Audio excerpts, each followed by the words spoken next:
Plate tectonic theory was not accepted for centuries because no one could adequately answer the question, what is the mechanism that drives the plates? In the late 16th century, Abraham Ortelius, in compiling New World Explorer maps, noted that by carefully considering the coastlines of the Atlantic Ocean, it appeared that the Americas had been torn away from Europe and Africa by, he theorized, earthquakes and floods. Over the next 3 centuries, other proponents of an original single continent included François Pagès, who invoked the sinking of the land between the continents to create the Atlantic Ocean, Georges Louis Leclerc, who resurrected Ortelius's theory of a great earthquake and floods pushing the land apart, and finally Antonio Snider Pellegrini, who proposed that the shape of the continents, supported by fossil evidence, argued for the origin of a single continent, which not only joined the continents across the Atlantic Ocean, but also included Australia. No one, however, could explain how the continents moved. Bathymetric surveys in the following decades unveiled an extensive submarine mountain ridge between the continents that ran the length of the Atlantic Ocean. Meanwhile, seismic data began to reveal Earth's layers, a core, a crust mantle boundary, and a thick outer layer called the lithosphere that lay above a less dense asthenosphere.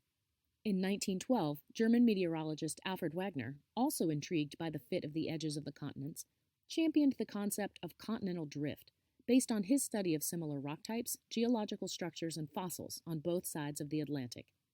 To make it work, he hypothesized that the mechanisms causing the drift might be the centrifugal force of the Earth's rotation or the change in its axis of rotation. Wegener also speculated that, quote, the mid-Atlantic ridge is continuously tearing open and making space for fresh, relatively fluid and hot material from depth, end quote. His views were considered preposterous and improbable, and were rejected by most Earth scientists.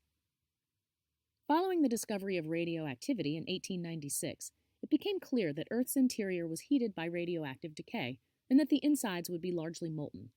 Indeed, by 1926, a liquid core was determined.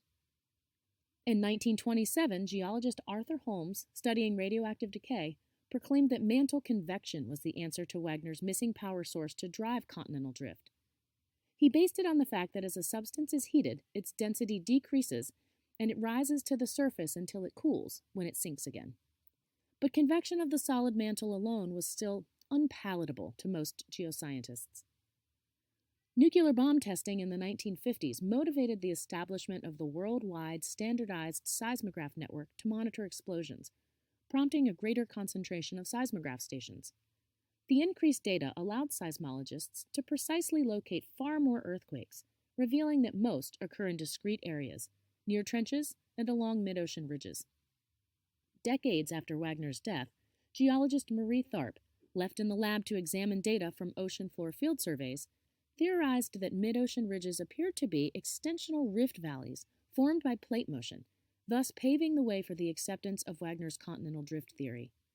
Her colleague, Bruce Heezen, initially skeptical, published her work in 1956 under his name, but ascribed the extension to an expanding Earth theory.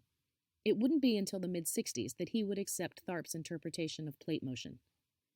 Curiously, it was Harry Hess who, in 1962, was credited for recognizing that oceans did grow from spreading ridges. He also defined ocean trenches as locations where ocean floor was destroyed and recycled, but he too lacked geophysical evidence to confirm this theory. Just 1 year later, this concept was supported by ocean floor magnetic surveys that revealed symmetrical patterns of magnetic striping on either side of the mid-ocean ridges. These stripes were found to be the same age at similar distances away from the ridge on each side. While pondering the mystery of how volcanoes, such as the Hawaiian island chain, could be so far from spreading ridges or subduction zones, Tuzo Wilson proposed the plates moved over hotspots. Following this breakthrough, with the discovery that ocean ridges were connected with transform faults. The science rapidly blossomed with the definition of the 3 main plate boundary types: divergent margins, where plates move apart; convergent margins, where plates push together at subduction zones or mountain ranges; and transform margins, where plates move horizontally past each other.